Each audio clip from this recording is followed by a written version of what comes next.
말씀 보겠습니다. 성경 마가복음 15장 6절에서 15절입니다. 마가복음 15장 6절에서 15절 말씀입니다. 마가복음 15장 6절에서 15절입니다.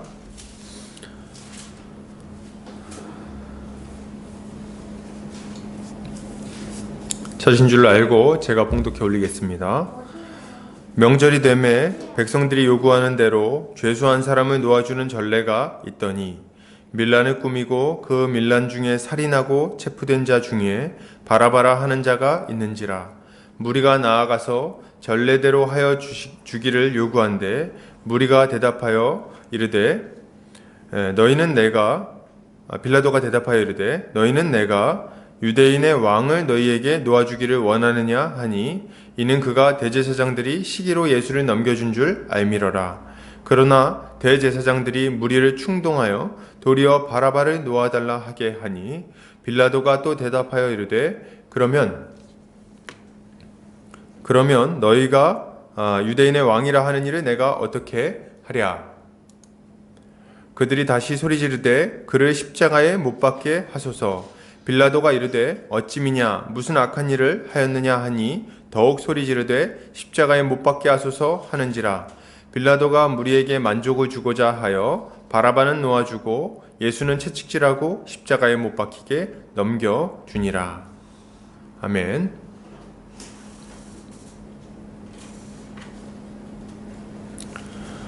오늘 마가복음 15장 6절에서 15절까지 바라바를 택하는 자들이라는 제목으로 말씀을 보도록 하겠습니다.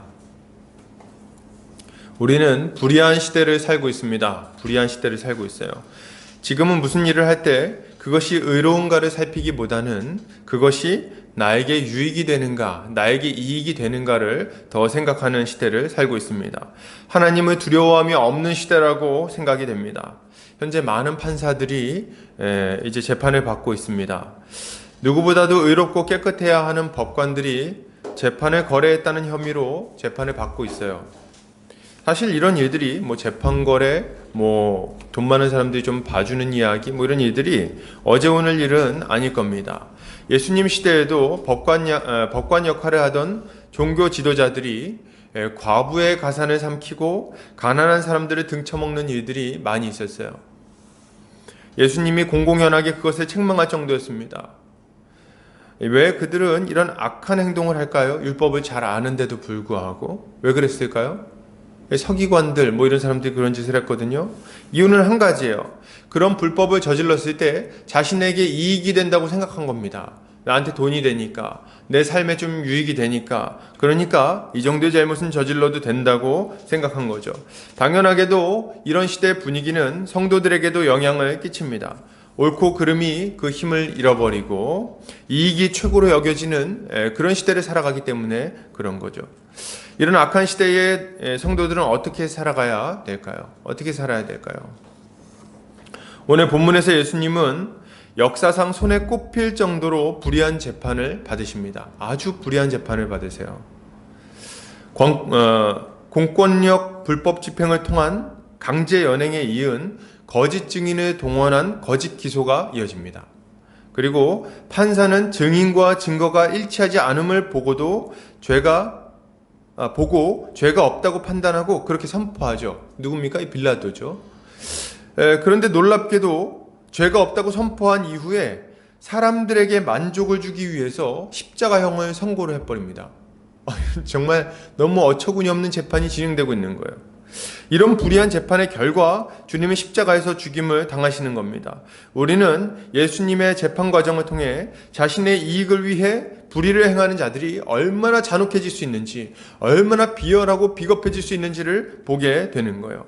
여러분, 우리는 생각해야 됩니다. 주님은 왜 이렇게 불공평한 또 불의한 판결을 받으시고 불의한 자들에게 죽임을 당하셔야만 했을까요? 그분은 왜 불의한 법정에 서야만 됐습니까? 그분은 아무 잘못이 없는데요. 그 이유는 분명합니다. 언젠가 공의로우신 하나님의 심판대 앞에서 영원한 죽음을 선고받을 죄인들을 위해서 그 자리에 서신 겁니다. 우린 다 바라바 같은 자들 아닙니까? 죄로 말미암아 심판받아 마땅한 자들이죠. 우린 십자가 위에 두 강도 같은 자들입니다. 비참하게 죽어도 변명할 것이 하나도 없는 그런 자들인 거예요. 그런데 주님은 바라바 같은 우리, 강도 같은 우리를 살리기 위해서 불의한 법정에 친히 서신 겁니다. 여러분, 이 예수를 믿으십니까? 믿는 자마다 예수 그리스도로 말미암아 우리의 불의가 씻김 받게 될 것이고 하나님 앞에 서게 될 것입니다. 여러분, 그렇다면 이 예수를 믿음으로 하나님의 백성이 된 우리는 어떻게 살아야 될까요? 하나님의 영원한 심판이 기다리고 있다는 것을 우리가 안다면, 그것을 들었다면 이제 어떻게 살아야 되겠습니까? 오늘 본문을 통해서 이에 대해서 함께 생각해 보도록 하겠습니다. 오늘 빌라도는 무리에게 나아가서 예수를 놓아주기를 원하는지를 물어봅니다. 전례가 있었던 것 같아요. 명절에는 죄인한 사람을 놓아주는 전례가 있었던 거죠. 그때 이제 누가 있었냐면 밀란을 꾸미고 그 밀란 중에 살인하고 체포된 사람이 있었습니다. 이름이 뭡니까? 바라바라는 사람이 있었어요. 이 바라바라는 사람이 이제 잡혀 있었는데, 그때 이제 무리가 나아가서 전례대로 하여 주기를 이제 요구를 합니다. 8절에 보니까. 무리는 빌라도에게, 자, 이제 명절이 됐으니까 죄인한 사람을 놔주십시오. 뭐 이렇게 얘기를 하는 거예요. 이제 선택의 시간이 왔죠. 빌라도는 이렇게 묻습니다. 너희는 내가 유대인의 왕을 너희에게 놓아주기를 원하느냐 하니. 굉장히 좀 당연한 질문이죠. 바라바는 살인한 사람이잖아요. 그죠? 그럼 누구를 놓아줘야 돼요? 뭐 누굽니까? 우리가 사랑하는 예수님 아닙니까? 예수님은 놓아주세요. 이게 정상이라는 거죠. 그리고 또 빌라도가 이렇게 물어본 이유가 있는데, 대제사장들이 시기로 예수님을 넘겨줬다는 걸 알고 있었어요. 대제사장들이 뭐 이렇게 예수가 잘못해서 넘겨준 게 아니라 죄가 없는 사람을 이거 아주 시기 질투해갖고 넘겨줬구나, 이걸 알고 있었기 때문에 그들의 음모를 좀 무산시킬 계획이 빌라도에게는 있었던 것 같습니다. 마음에 안 들었겠죠. 그래가지고, 야, 내가 이 명절에 한 사람 놓아준 전례가 있는데 내가 유대인의 왕, 응? 너네가 이렇게 좋아하는 예수를 좀 놓아주면 좋겠니? 이렇게 물어본 거예요. 자, 그러면 이제 누구를 선택합니까? 예수를 선택해야 돼요. 당연히 예수를 선택해야 옳죠. 바라바는 사람을 죽였지만 예수님은 사람을 살렸잖아요. 그죠? 예수님은요, 많은 사람들을 고치지 않았습니까? 얼마나 많은 사람이 예수님으로 인해서 병이 고침받았습니까? 얼마나 많은 사람들이 귀신에서 노임받아 자유함을 얻었습니까? 얼마나 많은 사람들이 예수의 가르침으로 인해서 그 무지몽매한 고통 가운데서 벗어났냔 말이에요. 예수님으로 인해서 그 많은 고통을 해결한 받은 자들이 얼마나 많이 있습니까? 1, 2년도 아니고 3년 동안이나 이스라엘 전역을 다니면서 이렇게 놀라운 일들을 행하셨는데 누구를 놔줘야 됩니까? 예수님을 놔줘야죠. 예수님을 놔줘야죠. 예수님이 행했던 그 많은 선행을 생각해 볼 때 예수님을 놔줘야죠. 이게 너무나도 당연한 얘기라는 거예요. 빌라도가 이런 선택지를 가지고 온 이유는 아주 분명합니다. 이거 선택지라고도 할 수 없어요. 누구든지 이런 상황이면은 뭐 눈 감고도 예수를 딱 선택하게 돼 있는 거죠. 아유, 당연히 예수를 살려야지, 이렇게 얘기가 나오는 거죠.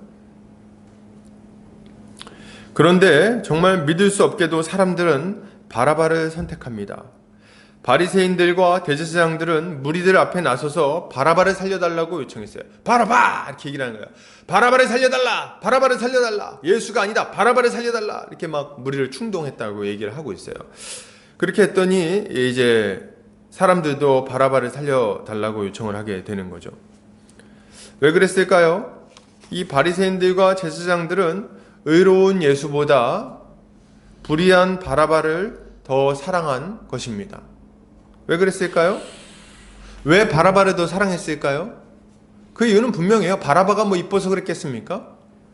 예수를 택하면, 예수를 살리면 예수 그리스도로 인해서 자신들이 누리던 것들을 빼앗길 수 있다고 생각한 거예요. 뭘요? 자신들이 누리던 기득권, 돈, 혹은 여러 가지 권세, 이런 것들을 빼앗길 수 있다고 생각한 겁니다. 그래서 뭘 택했어요? 바라바를 택하는 거예요. 그러니까 어떤 면에서 보면 이 사람들은 바라바를 택한 게 아니라 자신들의 욕심, 자신들의 죄악된 삶, 그것으로 인해서 누리던 여러 가지 기쁨, 쾌락, 즐거움, 이런 것들을 택했다는 거예요. 그걸 택했고 예수를 거절한 거죠. 여러분, 죄인된 인간은 의로운 하나님의 법을 사랑하지 않습니다. 그들은 기꺼이 불의를 사랑하죠. 지금도 그렇다는 거예요. 지금도 얼마나 많은 사람이 예수가 아닌 바라바를 택하며 살아가는지 모릅니다. 잠시의 쾌락과 유익을 위해서 살아가는 사람이 많아요. 성공을 위해서 기꺼이 불의를 택합니다. 문제는 믿는 자들 가운데도 이런 모습이 있을 수 있다는 거예요. 이런 모습이. 믿는다고 말하는 사람들 안에서도 이런 모습이 나타납니다. 의로운 삶을 살아가는 것보다 불의의 싹스를 더 사랑하는 모습이 나타납니다. 돈을 사랑하는 모습이 나타납니다. 쾌락 사랑하기를 하나님 사랑하는 것보다 더하는 모습이 나타납니다. 자기의 성공을 위해서 기꺼이 예수를 버리는 모습이 나타난다는 거예요. 예수님이 무슨 필요입니까? 내가 성공해야 되는데, 먹고 살려면은 목구멍이 포도청인데 예수가 다 무슨 소용이야? 예배는 잠깐 밀어놓고, 교회 다니는 거 잠깐 밀어놓고, 내 신앙생활 잠깐 밀어놓고, 하나님 명령 잠깐 밀어놓고 예수를 따라야지. 예수를 따르는 게 아니죠. 내 욕심을 따라야지. 세상을 따라야지. 그게 지혜로운 거야. 예수 따르는 건 언제 해도 돼요? 나중에. 먹고 살 거 다 해결되고, 사람들하고 관계 다 해결되고, 가정 화평해지고, 인생의 문제 좀 다 풀리고, 여유 있으면 그때 따라도 늦지 않아. 여러분, 이런 말들로 예수를 거절하고 바라바를 택하며 살아가는 사람들이 얼마나 많이 있냐는 거예요. 먹고 사는 문제 때문에 예수를 버리는 사람들이 얼마나 많이 있습니까? 자기 성공 때문에 예수를 버리는 사람 얼마나 많이 있습니까? 여러분, 예수를 열심히 따라가던 사람들 안에서도 이런 일들이 부지기수로 일어납니다. 여러분, 데마 같은 사람이 그때 당시에만 있었겠습니까? 후메네오와 알렉산더 같은 사람이 그때 당시에만 있었겠냐는 거예요. 아니요, 그렇지 않아요. 지금도 많이 있어요. 지금도 많이 있어요. 예수를 따르는 게 손해될 것 같으면, 자기에게 조금만 불이익이 올 것 같으면 기꺼이 버리죠. 기꺼이. 돈 몇 푼에 예수 파는 게 유다만이겠습니까?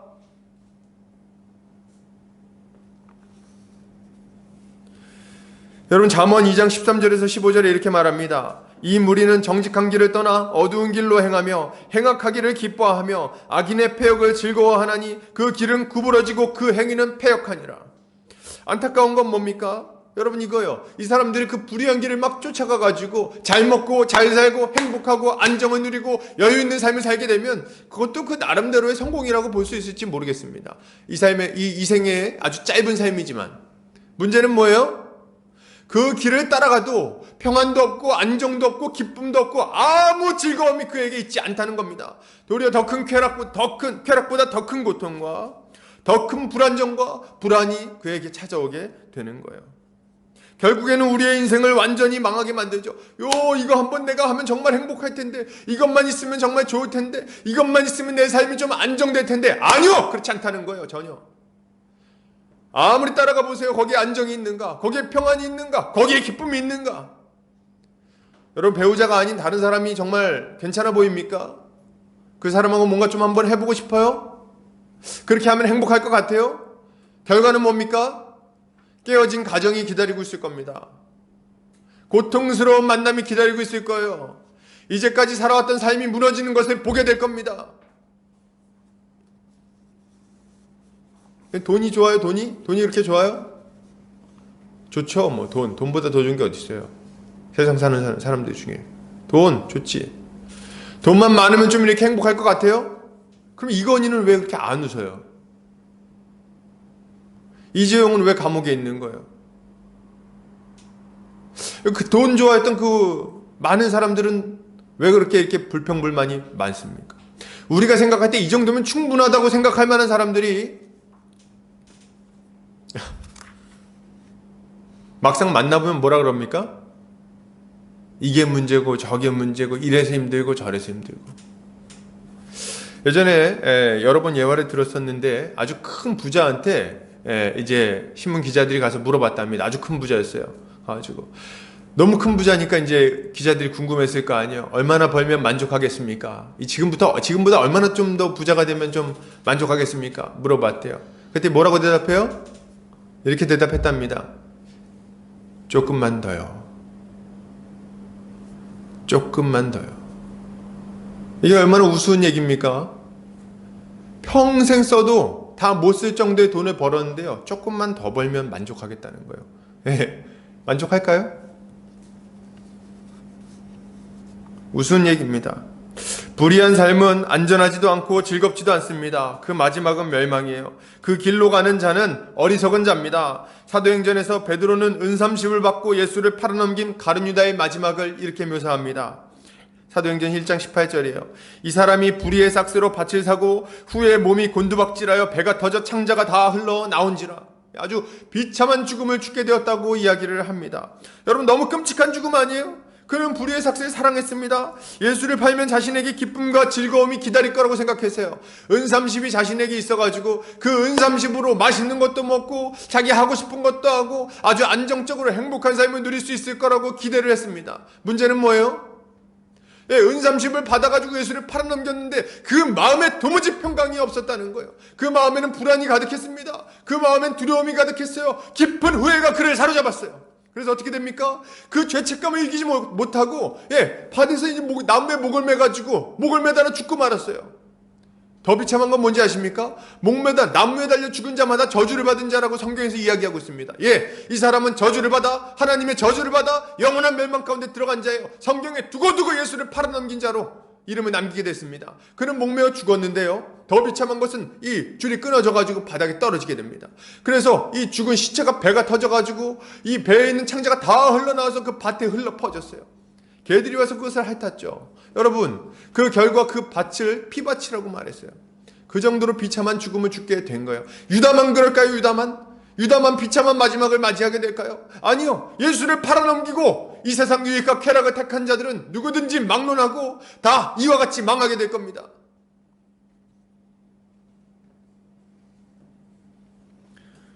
그가 예수를 판 대가로 받았던 은삼십은 써보지도 못하고 지옥에 떨어졌어요. 잠언은 경고합니다. 잠언 11장 7절. 악인은 죽을 때에 그 소망이 끊어지나니 불의의 소망이 없어지느니라. 그가 열심히 그렇게 나쁜 짓 해가지고 벌어모았던 그 돈 다 어디 갔습니까? 예수 팔아넘기고 벌었던 그 돈, 그 명예, 그 성공, 그 높은 지위 다 어디 갔습니까? 예, 죽을 때 다 놔두고 가는 거예요. 써보지도 못하고.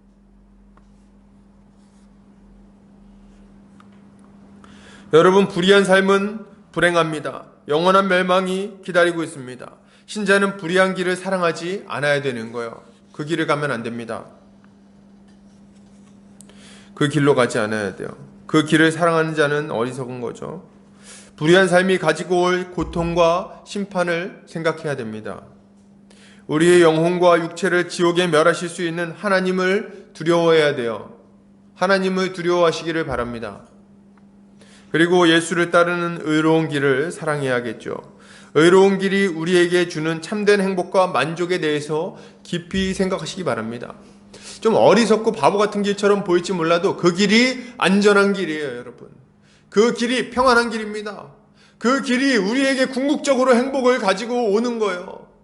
여러분, 죄인은요, 쫓아오는 사람이 없어도 늘 쫓기는 자처럼 살아가지만 의인은 사자처럼 담대하다 그랬어요. 예, 우리가 하나님의 뜻 안에 서 있다면 우리가 두려울 게 무엇이 있겠습니까? 누가 와서 우리를 죽인다고 해도 우리는 영원한 생명에 들어갈 거 아닙니까? 그러니 뭐가 그렇게 걱정이 많겠어요? 이것을 좀 깊이 생각해야 돼요. 혹시 우리 가운데 불의를 사랑해서 그 길을 택하고 불의한 삶을 살고 있는 분이 혹시 계십니까? 돈 때문에, 성공 때문에, 혹은 여러 인간관계 때문에 그렇게 하시는 분이 혹시 있나요? 그렇다면 뒤로 미루지 않으시기를 바랍니다. 지금 회개해야 되겠어요. 지금 회개하시기 바랍니다. 지금 예수 그리스도 앞에 나오시기를 바랍니다. 우리를 위해서 불의한 재판을 받으신, 우리 대신 그 불의한 재판을 받으시고 심판받으신 예수 그리스도 앞에 나오시기를 바랍니다. 예수 그리스도의 그 십자가 보혈의 능력이 우리를 모든 불의에서 깨끗하게 하시고 온전하게 만들어 주실 거예요. 믿음으로 주님 앞에 나가는 성도님들 되시기를 주의 이름으로 축복합니다.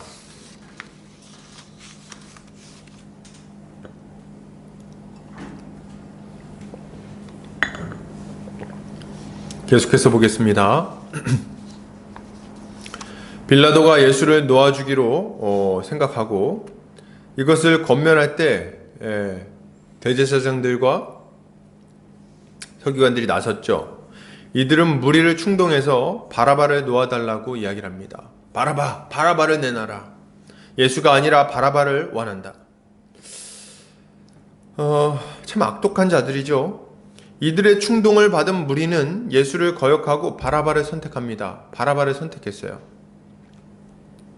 참 어리석고 무지한 모습이라고 책망하지 않을 수 없습니다. 이 무리들은 핑계할 수 없을 겁니다. 여러분 이걸 기억하세요. 대제사장들이 나쁜 놈들이죠. 이 사람들은 예수를 은삼십에 팔아넘긴 유다 같은 자들입니다. 근데 우리가 기억할 건 뭐예요? 우리가 기억할 건 이거예요. 그들의 충동을 받아가지고 예수를 십자가에 넘겨주라고 얘기했던 이 무리들도 그 책임을 면할 수는 없다는 겁니다. 왜냐하면 예수의 모든 삶이 그의 의로움을 증거하고 있기 때문에 그렇습니다. 예수의 모든 행적을 알고 있었음에도 불구하고 그를 십자가에 못 박으라고 소리친 자들은 결코 하나님의 심판을 피할 수 없을 거예요. 여러분, 지금도 이렇게 불의를 조장하는 자들이 여러분 있습니다. 불의를 조장하는 자들이 있어요. 이들은요, 죄악을 괜찮다고 말합니다. 괜찮다고 말해요. 아주 심상하게 여기고 그것이 별 문제 아닌 것처럼 이야기를 합니다. 분명히 불의임에도 불구하고 자신의 이익을 위해서 그것을 괜찮다고 말하는 거예요. 이들은 이 같은 죄악을 행하는 자들이 사형에 해당됨을 알고도 자기들만 행할 뿐 아니라 다른 사람들을 유혹합니다. 로마서 1장 32절에 이렇게 얘기합니다. 그들이 이 같은 일을 행하는 자는 사형에 해당한다고 하나님께서 정하심을 알고도 자기들만 행할 뿐 아니라 또한 그런 일을 행하는 자들을 옳다 하느니라. 옳다 하느니라. 여러분, 죄는요 절대로 혼자 안 지어요. 혼자 죄 짓는 법이 없어요. 그럼 어떻게 하죠? 주변에 있는 사람들이 다 끌어들입니다. 자기 혼자 죄 지면요 그게 싫은 거예요. 그래서 여러 사람들이 죄 짓게 만듭니다. 우상 숭배도 그렇죠. 구약을 보세요. 구약에 나오는 그 우상 숭배한 이스라엘 민족을 보십시오. 바알 숭배했던, 바알부에서 우상 숭배했던 사람들 보세요. 어떻게 합니까? 저 이방 여인들이 와가지고, 이방 여인들이 어떻게 해요? 이스라엘 백성들을 유혹해가지고 바알을 숭배하자고 얘기하죠. 그 바알 숭배하자 그래서 그때 끌려갔던 사람들, 같이 바알을 숭배했던 사람들 다 어떻게 돼요? 그들로 인해서 이스라엘 민족들이 크게 고통당하고 그 당사자들은 막 죽임을 당합니다. 그리고 그 중에서 이 아주 유력한 자의 아들이었던 자와 딸, 저 이방 민족의 그 공주, 이 사람들은요 비느하스의 창에 배가 꿰뚫려서 죽는 일들이 막 있는 거예요. 죄를 같이 짓자고 막 말해요. 같이 짓자고. 원래 그래요. 우상숭배도 그렇고 다른 죄도 그렇고. 이런 얘기 들어보셨어요? 야, 그 정도 거짓말은 괜찮아. 그 정도 거짓말은 괜찮아. 그 정도 얘기 안 하는 사람은 어딨냐? 이런 얘기들. 야, 요새 애인 없는 사람은 바보야. 결혼했는데 뭐라 그래요? 야, 요새 다 있어. 요새 애인 없는 사람은 바보야. 이런 얘기를 하죠. 그리고 또 뭐라 그럽니까? 분명히 자기 돈이 아니고, 공적인 돈이에요. 근데 뭐라 그래요? 국가에서 공적으로 용도가 있는 돈들. 그때 공공연하게 뭐라 그럽니까? 그 돈은 눈먼 돈이야. 눈먼 돈이야. 그게 왜 눈먼 돈입니까? 먼저 먹는 게 임자지. 지금 이 정도 죄 안 짓고 사는 사람이 어딨냐? 너는 잘하냐? 이런 얘기들. 온갖 종류의 얘기들. 타협하게 만드는 말도 참 많아요. 타협하게 만드는 말. 이 정도는 괜찮아. 나도 교회 다녀. 이런 얘기들. 나도 교회 다녀. 이 말 얼마나 많이 하는지 몰라요. 아주 나쁜 인간들이죠. 그래, 교회 다니는 겁니까? 그게 지금? 그게 아주 잘하는 거예요, 지금? 아주 만족스럽습니까? 그래가지고 나도 교회 다닌다고 얘기하는 거예요? 참 이런 어리석은 자들이 있죠. 여러분, 기억하시기 바랍니다. 죄악을 조장하는 사람과 그 유혹에 넘어가는 사람은 모두 하나님의 심판을 피할 수 없을 겁니다. 사도 바울은 이렇게 말합니다. 디모데후서 3장 6절에서 9절입니다. 그들 중에 남의 집에 가만히 들어가 어리석은 여자를 유인하는 사람들이 있으니 그 여자는 죄를 중히 지고 여러 가지 욕심에 끌림 받되어 항상 배우나 끝내 진리의 지식에 이를 수 없느니라. 얀네와 얀브레가 모세를 대적한 것 같이 그들도 진리를 대적하니 이 사람들은 그 마음이 부패한 자요 믿음에 관하여는 버림받은 자들이라. 그러나 그들이 더 나아가지 못할 것은 저 두 사람이 된 것과 같이 그들의 어리석음이 드러날 것임이라. 아멘. 그들의 어리석음이 드러날 것임이라. 죄의 유혹에 넘어가지 않으시기를 바랍니다. 죄의 유혹에 하나님의 엄위한 심판이 기다리고 있는 거예요. 하나님의 엄위한 심판이. 여러분, 불의한 자들이 우리를 유혹할 때 그 유혹에 넘어가는 자는 자신의 생명을 저당 잡히는 어리석은 자라고 말할 수 있어요. 말이 달콤하죠. 마치 그래도 될 것처럼 여겨지죠. 그러나 그들과 함께하는 자는 다 망하게 됩니다. 잠언에 보면 젊은 청년을 유혹하는 음녀에 대한 경고가 등장합니다. 이 음녀는 길을 가는 젊은이를 붙들고 말합니다. 아주 말패 같은 여자였어요. 그래가지고 막 큰 소리를 떠들고 막 그냥 자기 잘못하는데도 불구하고 부끄러운 줄도 모르고 수치를 모르는 얼굴. 그래가지고 막 사거리에 서가지고 딱 눈치를 보고 서 있다가 젊은 청년이 지나가니까 딱 팔을 잡고 얘기를 합니다. 뭐라고 얘기해요? 남편은 집을 떠나서 먼 길을 갔는데 한참 후에나 돌아올 것이다. 그러니까 나랑 같이 들어가서 밤이 새도록 희락을 누리자. 뭐 이렇게 유혹하는 장면이 딱 등장합니다. 그리고 거기 뭐라고 나왔냐면 여러 가지 고운 말로 유혹했다. 이렇게 여러 가지 고운 말로 유혹하며 그를 꿰어냈다. 이렇게 얘기를 하는데 정말 여러 가지 말을 했겠죠. 가면은 괜찮아. 뭐 누가 알겠어. 아무도 모를 거야. 가면 아주 내가 잘해줄게. 우리 집에는 뭐 계피도 있고 몰약도 있고 여러 가지 즐거운 것들이 잔뜩 기다리고 있을 거야. 나를 따라와. 가면 내가 잘해줄게. 그리고 지혜자는 그 장면을 보면서 이렇게 이야기를 합니다. 젊은이가 곧 그를 따랐으니 소가 도수장으로 가는 것 같고 미련한 자가 벌을 받으려고 쇠사슬에 매이러 가는 것과 같도다. 필경은 화살이 그 간을 뚫게 되리라. 새가 빨리 그물로 들어가되 그의 생명을 잃어버릴 줄을 알지 못함과 같으니라. 이렇게 얘기를 하고 있어요. 여러분, 죄악의 길을 가는 자는 마치 이와 같습니다. 옆에 사람이 괜찮다고 얘기할 때 그 길을 따라서 가는 자들은 그 죽음이 그 앞에 기다리고 있는 거예요. 괜찮다고요? 누가 보장합니까? 화살을 쏘아서 그 패가 화살에 꿰뚫릴 때까지 그는 자신이 죽을 것을 모르고 있을 거예요. 누가 막아줄 거예요? 누가? 하나님이 보호해주지 않으시는데 엄위하신 하나님께서 불꽃 같은 눈으로 바라보고 계시는데 누가 괜찮다고 말합니까? 누가? 괜찮다고요? 정말요? 그 사람이 그걸 보장할 수 있어요? 이런 거짓말이 어딨냐는 거예요, 여러분.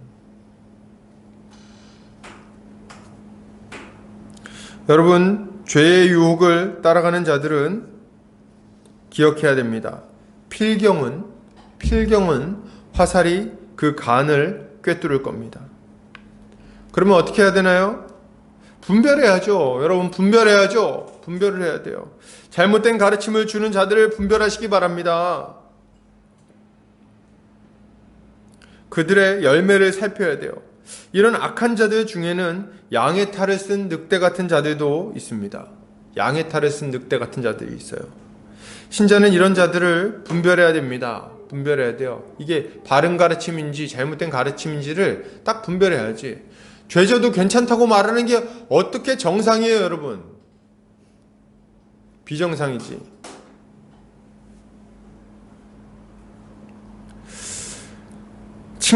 여러분, 친구도 가려서 사귀시기 바랍니다. 친구도 가려서 사귀어야 돼요. 우리를 죄로 끌고 가는 친구를 가까이 하지 않으시기를 바랍니다. 편협하다고요? 그럼 같이 죽을 거예요, 그럼? 사랑이 부족하다고요? 같이 그러면 사랑하면서 같이 지옥 갈 겁니까? 우리 주님 뭐라 그러셨어요? 네 손이 너를 범죄하게 하면 네 손을 잘라버려라. 네 눈이 너를 범죄하게 하면 네 눈을 빼버려라. 네 친구가 너를 범죄하게 하면 그와 동행해라. 이렇게 얘기합니까? 아니죠, 여러분. 성경을 보세요. 구약을 보세요. 뭐라고 말하는가? 누군가 와가지고 이렇게 얘기합니다. 아마 잘 아는 사람이고 좀 영향력 있는 사람이었겠죠. 자, 여러분, 우리가 가가지고 하나님 말고 다른 신을 섬깁시다. 하나님 말고 다른 일을 따라갑시다. 이렇게 얘기하면 어떻게 하라 그랬어요? 구약에서는 돌로 쳐서 죽이라고 합니다. 돌로 쳐서 죽여라. 그를 긍휼히 여기지 마라. 이렇게 얘기를 하고 있어요. 뭐 지금 뭐 친구가 죄짓자고 얘기한다고 해서 돌로 막 때리라는 얘기는 아니에요. 그러면 안 되겠죠? 그런 얘기는 아닌데, 그건 아니지만 따라가지 말라는 거예요. 죄짓자 그러는데 그걸 그냥 아유 내가 어떻게 그래도 얘를 위해서 내가 가준다. 이런 게 어디 있어요? 그럼 본인 영혼은 생각 안 하는 거예요? 오히려 그 친구를 데려다가 교회를 데리고 생각을 해야지. 오히려 믿음의 길을 가게 할 생각을 해야지. 어떻게 그 길을 같이 따라갑니까? 그 길 끝에 낭떠러지가 기다리고 있다는 것을 알고 계십니까? 그 길 끝에 하나님의 무서운 진노가 기다리고 있다는 것을 알고 계십니까? 정말요? 예수님을 알고 계십니까? 예수님의 십자가를 보신 분들이에요. 근데 어떻게 그 길을 아무렇지도 않게 막 그냥 따라갑니까? 막 이렇게 얘기를 해요. 내 친구는 뭐 마음이 약하기 때문에 내가 거절하면 상처받으니까 나중에 전도하기 위해서라도 얘를 따라가야죠. 뭐 이렇게 얘기를 막 합니다. 예수님은 버리고요.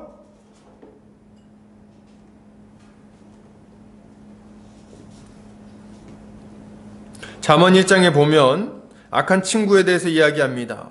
악한 친구들은 지나가는 사람의 물건을 빼앗고 이익을 나누자고 말하면서 유혹합니다. 이들의 마지막에 대한 경고는 이렇게 나옵니다. 잠언 1장 18절 19절이에요. 그들이 가만히 엎드림은 자기의 피를 흘릴 뿐이요 숨어 기다림은 자기의 생명을 해할 뿐이니 이익을 탐하는 모든 자의 길은 다 이러하여 자기의 생명을 잃게 하느니라. 자기의 생명을 잃게 하느니라. 열심히 따라가 보세요. 뭐가 기다리고 있는가? 당연한 얘기죠. 그 마지막은 비참합니다. 불을 보듯 뻔한 이야기예요.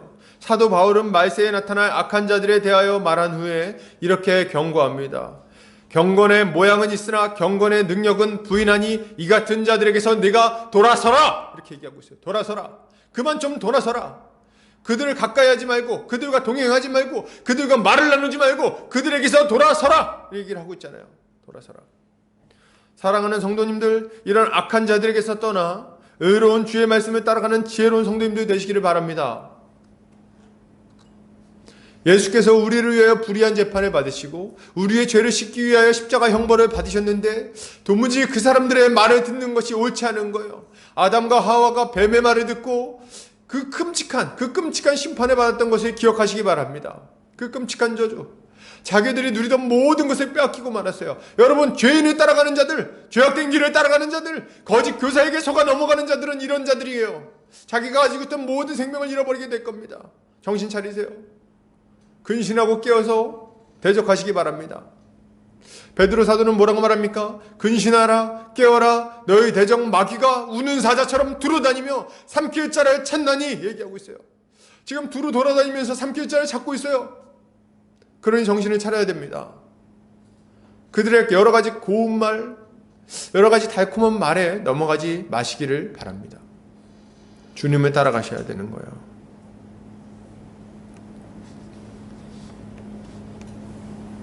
마지막으로 빌라도는 무리의 소리 지르는 모습을 보면서 많이 당황합니다. 11절에 보니까 그러나 대제사장들이 무리를 충동하여 도리어 바라바를 놓아달라 하게 하니 빌라도가 물어봅니다. 빌라도가 또 대답하여 이르되 그러면 너희가 유대인의 왕이라 하는 일을 내가 어떻게 하랴? 이건 무슨 말이에요? 살려줬으면 좋겠다는 말 아닙니까? 이번에는 특별히 둘 다 살려주겠다 뭐 이렇게 얘기를 하려고 하는 거 아니에요. 그랬더니 뭐라고 소리 지릅니까? 소리를 질러요. 그를 십자가에 못 박게 하소서 소리를 막 지릅니다. 빌라도가 당황합니다. 어찌미냐 무슨 악한 일을 행하였느냐 하니 더욱 소리질러 십자가에 못 박게 하소서 하는지라. 그러니까 빌라도가 살려보려고 애를 썼던 것 같아요. 뭐 자기 부인이 이 사람은 의로운 사람인데 그 사람 일에 상관하지 마소서 뭐 이런 얘기를 하기도 했고 본인도 보니까 죄가 없거든요. 그리고 뭐 진리에 대해서 얘기하는 걸 보니까 범상치가 않아요. 그래서 좀 이건 아닌 것 같아서 빌라도가 좋은 사람이 아니에요. 의로운 사람이 아닙니다. 굉장히 포악한 사람이에요. 근데 그럼에도 불구하고 이 예수를 어떻게 하는 거는 꺼려졌던 것 같아요. 그래서 살려보려고 합니다.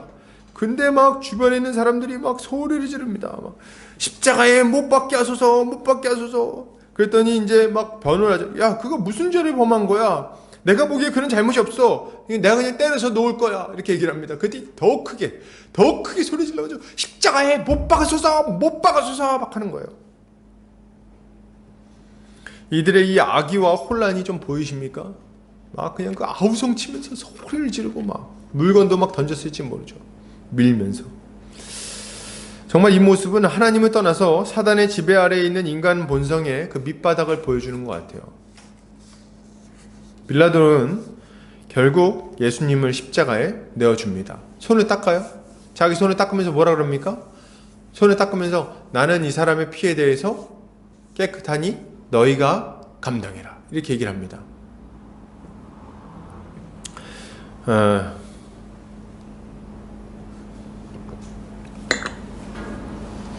어떤 이들은 빌라도가 예수를 변호하려는 태도를 보인 것에 대해서 이야기하면서 그를 좀 좋게 평가하려는 사람들이 있습니다.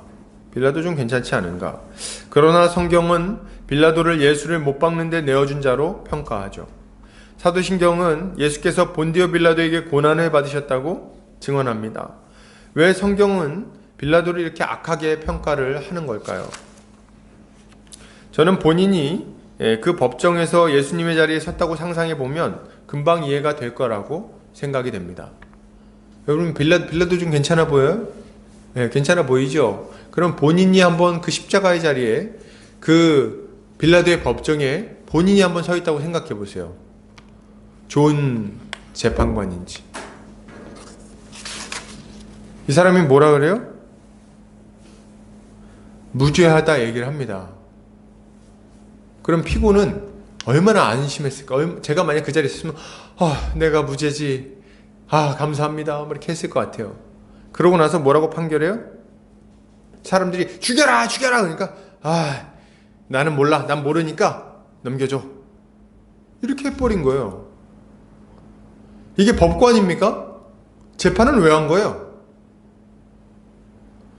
이런 사람이 어디 있어요?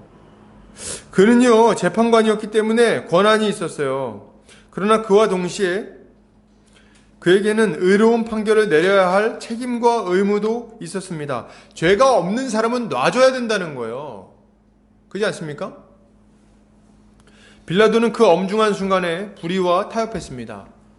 여러분 지금으로 치자면 우리가 이런 뉴스를 한번 봤다고 생각해 보세요. 아무 죄도 없어. 깨끗하다고 판결이 났어. 근데 신문에서 막 얘기를 하는 거죠. 어떻게 그걸 놔줄 수 있는가? 죽일 놈이다. 이 사람은 이렇게 나쁘게 판결한 사람은 이 사람에 대해서 이렇게 놔주겠다고 판결한 사람은 아주 엉터리다. 이렇게 막 신문에 막 뉴스가 났어. 그랬더니 판사가 그 신문을 보고서 뭐라 그러는 거예요? 그럼 다시 유죄로 합시다. 이렇게 하는 거예요. 그런 재판관이 어디 있습니까? 이 사람은 이 엄중한 순간에 불의와 타협했어요. 무리에게 만족을 주고자 한 거죠. 그리고 이 선택이 빌라도를 예수를 핍박한 자로 만들어 버리는 겁니다. 여러분 우리는 불의와 타협하지 않아야 돼요.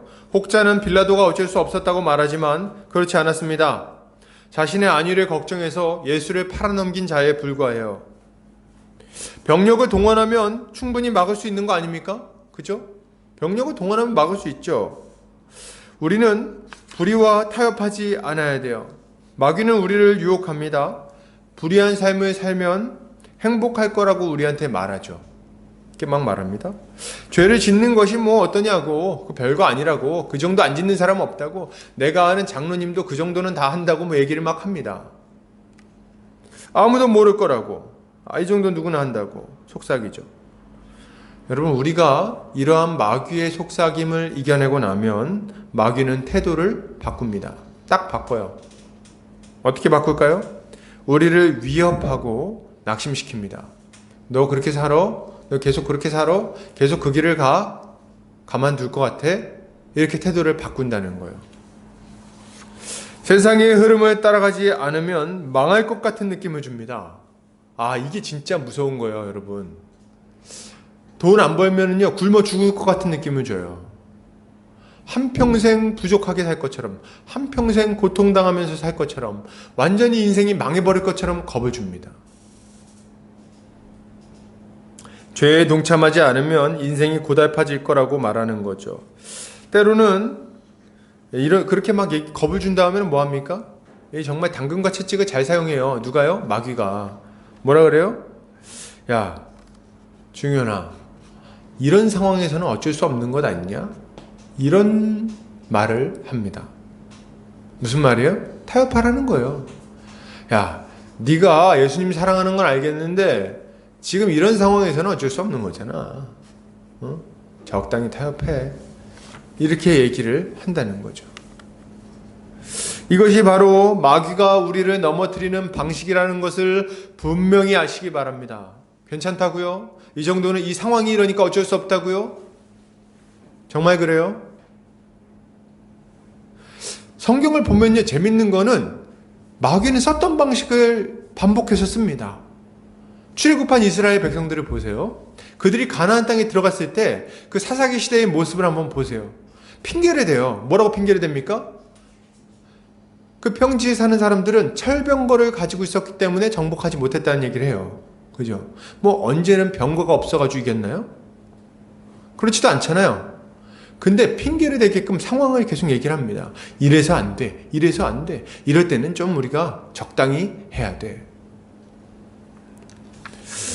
이런 위협, 그리고 이런 타협점은 계속해서 우리에 찾아옵니다. 성경에 많이 나오고요. 교회 역사를 봐도 이런 위협과 타협점은 제시가 너무나도 많이 있습니다. 이런 일을 당할 때 여러분, 우리가 생각해야 될 것은 무엇일까요? 이런 거요. 올 게 왔구나. 이렇게 생각해야 돼요. 올 게 왔구나. 이상하게 여기지 않아야 돼요. 두려운 마음이 여러분을 막 사로잡나요? 예, 올 게 온 겁니다. 걱정, 근심이 여러분을 완전히 사로잡아서 옴짝달싹 못하게 합니까? 예, 올 게 온 거예요. 그러니 그와 타협하지 않으시기를 바랍니다. 주님은 말씀하십니다. 요한복음 15장 18절에서 20절이에요. 세상이 너희를 미워하면 너희보다 먼저 나를 미워한 줄을 알라. 너희가 세상에 속하였으면 세상이 자기의 것을 사랑할 것이나 너희는 세상에 속한 자가 아니요 도리어 내가 너희를 세상에서 택하였기 때문에 세상이 너희를 미워하느니라. 내가 너희에게 종이 주인보다 더 크지 못하다 한 말을 기억하라. 사람들이 나를 박해하였은즉 너희도 박해할 것이요 내 말을 지켰은즉 너희 말도 지킬 것이라. 아멘.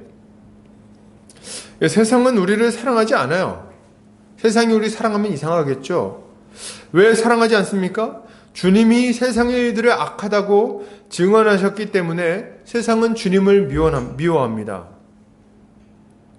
그러니 주님의 제자인 우리를 사랑할 리가 만무하죠. 미워하는 것은 당연한 일이에요. 그러나 여러분, 그러할 때라도 세상이 우리를 사랑하지 않고 우리를 핍박하고 우리를 위협할 때라도 믿음을 포기하지 않으시기를 바랍니다. 타협하지 않아야 되는 거예요. 그것은 결코 안전한 길도 아니고 평안한 길도 아닙니다. 그 타협이 우리의 인생을 안전하게 해줄 수 없다는 거예요. 여러분, 종교개혁가 루터를 아십니까? 마르틴 루터. 보름스 회의. 이 루터가 95개조 반박문을 교회 성당 문에 붙이고 나서 정말 큰 반향이 일어났어요. 많은 사람들이 무지몽매했던 상황에서 벗어나 성경으로 돌아오게 됐고, 그래서 이 로마 카톨릭은 굉장히 큰 어려움에 처하게 됐어요. 그래서 워낙에 이런 어떤 루터가 썼던 글과 그가 반박했던 것들이 세다 보니까 굉장히 난처한 처지에 빠지게 된 거예요. 그래가지고 교황이 이것 때문에 굉장히 화가 났습니다. 그래가지고 이 교황 레오 10세가 보름스 회의를 열고 루터를 불러요. 이때 보름스 회의에 출석했던 종교개혁가 루터의 모습은 신자가 핍박 속에서 가져야 할 태도가 무엇인지를 아주 잘 보여줍니다. 교황 레오 10세가 루터의 파문을 결정하고 보름스 회의에 출두하라고 공문을 보냈어요. 루터는 그 파문장을 그러니까 신부 직분을 가지고 사제 직분을 가지고 있었는데 이걸 파문해 버렸어요. 그랬는데 그걸 막 공개적으로 불태워 버립니다. 그러고 보름스 회의에 출두했어요. 루터한테는 이게 살 수 있는 마지막 기회라고 볼 수 있었습니다. 살 수 있는 마지막 기회. 그러니까 이때 당 루터 전에도 종교개혁을 하려던 사람들이 많이 있었어요, 여러분. 있었는데 그 하려고 했던 사람들은 다 죽었습니다. 다 죽임 당했어요. 뭐 칼이 찔려 죽기도 하고 화형 당해 죽기도 하고 다 죽었어요. 루터에게 남아있는 결과는 뭡니까? 남아있는 길은 죽는 길밖에 안 남아있는 거예요. 근데 마지막으로 보름스 회의에 불러서 신문을 하겠다고 하는 겁니다. 그러니까 이 보름스 회의는 루터가 살 수 있는 마지막 기회인 거예요. 4월 18일 보름스 회의에서 트리어의 대주교 요한 포네크는 루터에게 그의 사상을 취소하고 교회의 권위에 순복할 것이냐고 질문해요. 그러면서 뭐라 그러냐면 당신이 썼던 루터가 썼던 모든 서적과 간행물들 다 불태우고 그리고 사죄하고 그리고 자기가 했던 모든 발언들을 철회해라 요청을 합니다. 루터가 이 질문을 받고 많이 무서웠던 것 같아요. 그래서 뭐라고 얘기하냐면 즉각 대답을 안 하고 루터라는 영화를 보면 이렇게 생각을 합니다. 가만히 생각하다가 주변은 다 로마 카톨릭 인물들이에요. 다 삥 둘러서서 탁 서 있는데 딱 얘기합니다. 하루만 시간을 주십시오. 하루만 생각할 시간을 주십시오. 이렇게 얘기를 해요. 그리고 나서 이제 가죠. 영화에서 보면은 루터가 골방에서 밤이 맞도록 기도를 합니다. 하나님의 지혜를 구하고 하나님께 능력을 달라고 그리고 좀 이번에 한번 어떻게 타협하면 되겠냐고 밤이 맞도록 기도합니다. 밤이 맞도록 기도하다가 마지막에는 바닥에 딱 십자가로 누워서 이렇게 누워서 그냥 가만히 누워서 하나님께 완전히 자신을 내어 맡기는 것을 보게 되죠. 그리고 그 다음날 루터가 그 공의회에 다시 나와서 공청회에 나와서 이렇게 답변을 합니다. 성경이 증언에 의해 그리고 명백한 논증에 의해 논박되거나 정죄되지 않는 한 나는 교황이나 공의회의 권위도 인정하지 않는다. 그들은 오류를 범하고 서로 모순되기 때문이다. 내 양심은 하나님의 말씀에 속박당해 있다. 나는 어떤 것도 철회할 수 없고 철회하지도 않을 것이다. 양심에 어긋나는 이런 일을 행한다는 것은 옳지도 않고 안전하지도 않기 때문이다.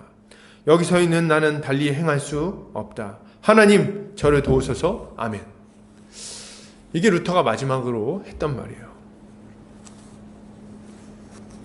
유혹 앞에서 타협하지 않는 우리 성도님들 되시기를 바랍니다. 결론을 드립니다. 사랑하는 성도님들, 하나님의 엄위한 심판을 두려워함으로 인생의 한때를 경건하게 보내시기를 바랍니다. 이것이 주님의 뜻입니다. 주님을 따라 십자가의 길을 걸어가시는 여러분, 타협하지 않으시기를 바랍니다. 물러서지 마십시오. 주님이 말씀하세요. 이것을 너희에게 이르는 것은 너희로 내 안에서 평안을 누리게 하려 함이라. 세상에서는 너희가 환난을 당하나 담대하라. 내가 세상을 이겼노라. 한 주간 살아갈 때에 한 걸음도 불의와 타협하지 않고 승리하는 성도님들 되시기를 주의 이름으로 축복합니다. 같이 기도하겠습니다.